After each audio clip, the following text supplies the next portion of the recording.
We all come in a wide range of shapes and sizes, but at the end of the day, we're actually all pretty similar. In fact, some people can express our similarities as mathematical concepts.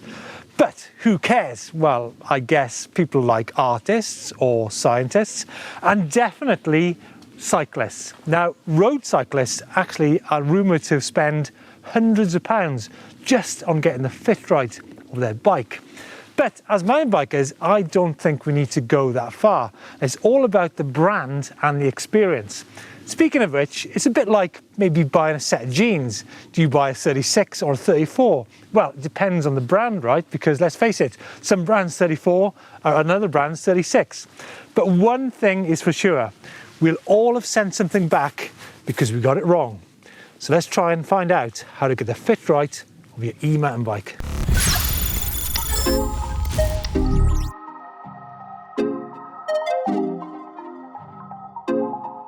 Yes, advice on Facebook sites. Yeah, there's plenty of that, isn't there? Now, there's many ways of getting the right size e-mountain bike. And of course, the first approach would probably be to visit your local bike shop or a superstore, the way things have always been. Now, this can actually be a very accurate way of doing things, or it can be a can of worms. Now, some bike shops have got an intimate knowledge of the brands they're selling and will give you the right advice, whereas some bike shops might not be quite as knowledgeable and simply be selling you the bike they have in stock. Now, many specialist mountain bike shops have trained staff who know how to get you the right size bike. In fact, they know the difference in sizing between brands, so can have that discussion with you as well. So a lot of the time you will be walking away with the correct size bike. But the question is, how do you know if those specialist shops know what they're talking about? Well, it all comes down to experience and a bit of research.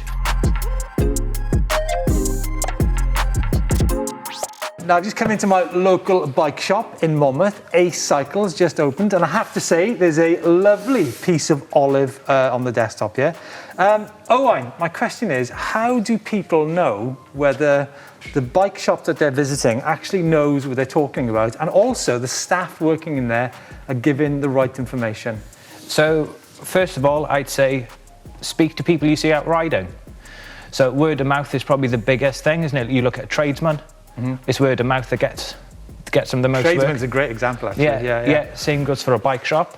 But you can check out online reviews these days.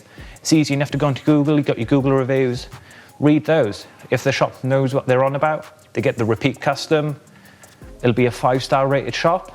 Maybe if it's not quite as good, you can read into that and then you can make your own mind up. Yeah. Really. And I guess also going out and actually sitting on the bike, going for a ride, doing a demo. Of course. That's a great way to find out what size bike you like. Of course it is. Yeah. So you look at a shop like us, so we've got a few demo bikes for people to try, especially in the e-bikes. So got a medium, got a large, for example. If somebody wants to come in and try them, they've actually got the opportunity to take one out for the day. And we even offer one of us to go out riding with them. Nice. So maybe I could ride a medium, they could ride a larger for the day. And then come back and have a coffee as well. Of course. Everyone's a winner. Now, the great thing about a local bike shop is they've got the experience. Now, Martin here, as an example, has worked in the bike industry for 20 years, right, Martin? Yep. My question to you is, what mistakes do you see people making most of all when they come into a bike shop and they're trying to buy a bike? I think a lot of people will come in and they'll be choosing bike on the colour, possibly more at their price point, as that's the most they can afford, or looking at what their friends ride sometimes, and not necessarily they're of the same experience, or they're going to do the same type of riding as their friends.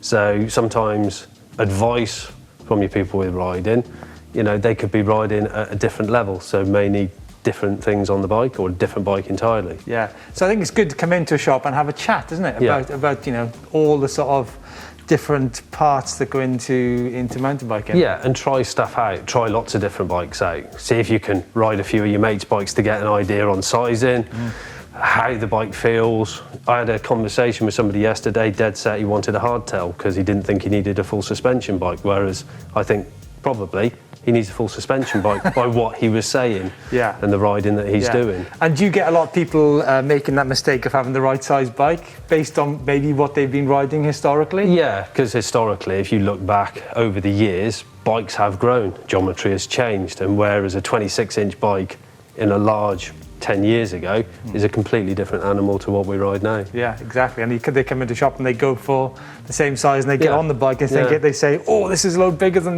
my current bike. They all look like a monster truck to start with until you ride them, and then they make sense. Yeah, exactly.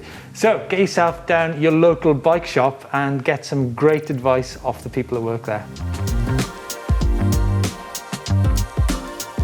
Now, when you're looking at online sales, the first question you need to be looking at is, does that company have a sizing chart which gives you information on what size bike is for you? Now, nearly every online sales brand, such as Canyon, do have charts that give you the advice. Now, I'm just checking in here with the Canyon Spectral on. I'm typing in my height, which is 6 foot, and my inseam, which is 32, and boom, I get a choice of either a large or an extra large. And you know what? That is absolutely bang on. Now, next up, I'm going to the White Bikes site and I'm scrolling down the size guide, and hold up, here we go. I'm 6 foot and I'm a size large, boom. And having ridden their bikes, both the 180 and the 160 at length, I can totally back that up. What I cannot do is back up the sizing for every brand because, well, actually the numbers on sizing vary quite a lot.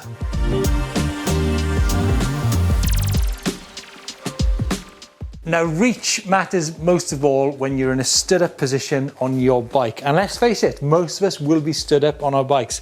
I'm now going to take you through some examples of the differences in that reach measurement between brands.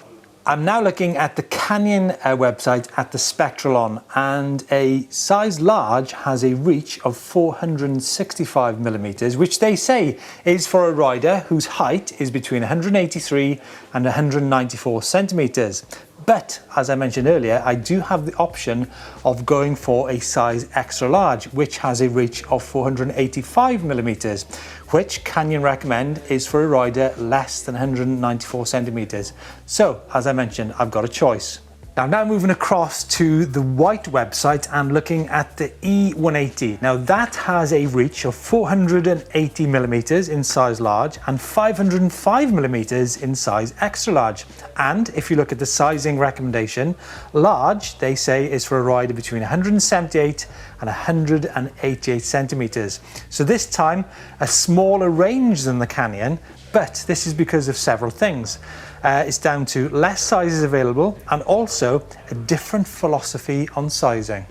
So of course, the question is, do I go for a size large or a size extra large in that Canyon Spectral on? How do I answer that question? Well, I think it comes down to experience and also a little bit of adaptation. Now, when I say adaptation, as we discussed with Martin and Owen earlier, some people might not have actually changed their bike for many years. And during that time, geometry and sizing might have changed. You also need to factor in that maybe your new bike will have more travel and therefore might have different sizing to one with lesser travel or more travel.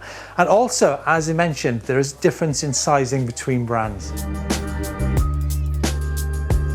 Now, this 150mm Levo SL in size large is actually radically different in sizing to a S-Works Enduro, which was the 150mm travel bike from Specialized of 15 years ago. So if you haven't changed your bike for over a decade, I suggest the first thing you do is get to a demo or to your bike shop and check out some contemporary geometry. You need to accept that riding a new bike will feel different. You will need to adapt, and I can tell you with confidence after testing bikes for 20 years that riding a bike that is slightly too big for you will be more comfortable than one which is too small for you. Now, if I was to recommend one thing, I would probably say it's really good to tune in to the range of reach of bikes that you can ride comfortably. Now, I'm 6 foot and I can ride between a 460mm reach and a 480mm reach. Now that's only because of experience of riding thousands of bikes and bike tests over the years. So for example, a Levo or a Levo SL in large is about 460, I think it's 455 on an SL, whereas a bike such as the white E180 or the E160, this is actually E150, but the reach on a large of this is 480 millimeters. Now there's other things that you need to tune into when you're trying out bikes. The first thing is the stem length. Check out the length of the stem on there. Is it 35, 50, 60? The roll of the bars, are they rolled too far forwards or too far back? That will affect the fit and the feel of the bike you're trying out. And also the seat position, is it too far back, is it too far forwards? Like I said, these will affect the feel of your bike. And two other things, and that is the seat tube angle of your e-mounted bike you're checking out, and also the chainstay. Now, bikes with shorter chainstays generally feel smaller. Now, I don't want to rattle on about reach too much, but I want to cover off the fact that it does vary massively between the brands. But what you're looking for is a bike where there's plenty of space to move around. You've got good balance between the front and the rear of the bike. And maybe just get in the bike shop and say to your wife, your girlfriend, your partner, does the bike look good on me? Because let's face it, if a bike is too small, it will look a bit like this. I mean, obviously, this is an exaggeration, but you'd be surprised how a side-on view will give you an idea of the fit of your bike. Now, one of the things I want to talk about is actually the top tube and the reach on hardtails, because you might see that the reach numbers on hardtail bikes are actually quite a lot smaller than what they are on full suspension bikes. For example, on a cube hardtail bike, you might, in a size large, you might get a reach of 424 millimeters, which is tiny. However, that's compensated for by a longer stem up front. So what about top tube?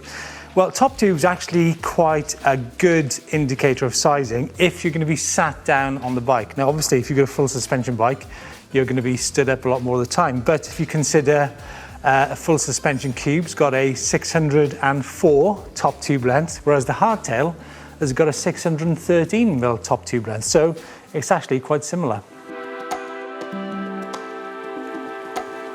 To cover off a few things what size is not, I would say that size is not how it feels in a shop or in a car park, unless of course you are going to be riding forest tracks sat down. So another thing what size is not is how it is set up in a shop, because after all, like I mentioned again, I want to say it again, is that the handlebar can be changed its position, the stem can be a different length, the seat can be in a different position. So like I said, size is one thing, but fit is another, and you can customize that bike to get the perfect fit for you. Yes, I've done it myself many times, and riding a bike that is too small for you will feel more nimble, but only for a certain length of time. Now, if you want to be truly comfortable and you're going on longer rides, more technical climbs, more technical descents, then a bike that fits you is going to provide less fatigue than a bike that's too small for you. Owen, how many times have you heard it that someone wants a bike which is a medium when they should really be riding a size large? Fairly often, not too often, thankfully. Because you come by a bike that feels great if you're out for an hour, but then if you go out for a couple of hours, you're doing some longer climbs, you don't open your chest out, you want the decent reach, you want to be able to breathe properly, you don't want to be too compact. Like I rode a large SL Levo yesterday, great for the hour I went out on, but then my normal bike's an extra large, so when I go out for your 2, 3, 4 hour normal rides, it's way more comfortable. Yeah. It's important. And the reason for this is if you're riding a bike that is too small for you, you're actually trying to compensate for the lack of sizing by using your back and your arms. But like you said, Owen, you can actually change that fit, and I'm sure you guys do it, by having a wider bar to open yourself up there, maybe a slightly longer stem, different seat position.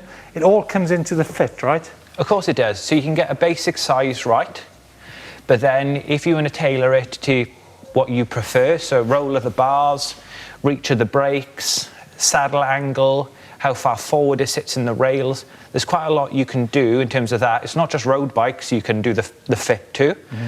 You can do it on a mountain bike because you're going to be on the saddle for the same length of time. Yeah, and even more so on an e-mountain bike. So one final thought, is sizing as important on an e-mountain bike as it is on a mountain bike? Well, yes, absolutely it is. But what you need to bear in mind is there is an inherent stability on an e-mountain bike which you don't have on a mountain bike. Hence why lots of mountain bike manufacturers are going for bikes with longer wheelbases, slacker head tube angles, and longer reach measurements, simply to get the stability on those bikes. I'm not saying that you should be riding bikes too small, but what I'm saying is you could probably not go for those ridiculous sized bikes which you find on mountain bikes on an e-mountain bike. So one final thing, if you're in doubt, just mail me. Honestly, just mail me. I'd be happy to talk about bike size with you. Let's know your comments on getting the right size e-mountain bike. It's a very difficult subject to get right, but come to a shop, come to a local bike shop such as Ace Cycles here in Monmouth, and they will give you some great advice. Don't forget to follow us on social media.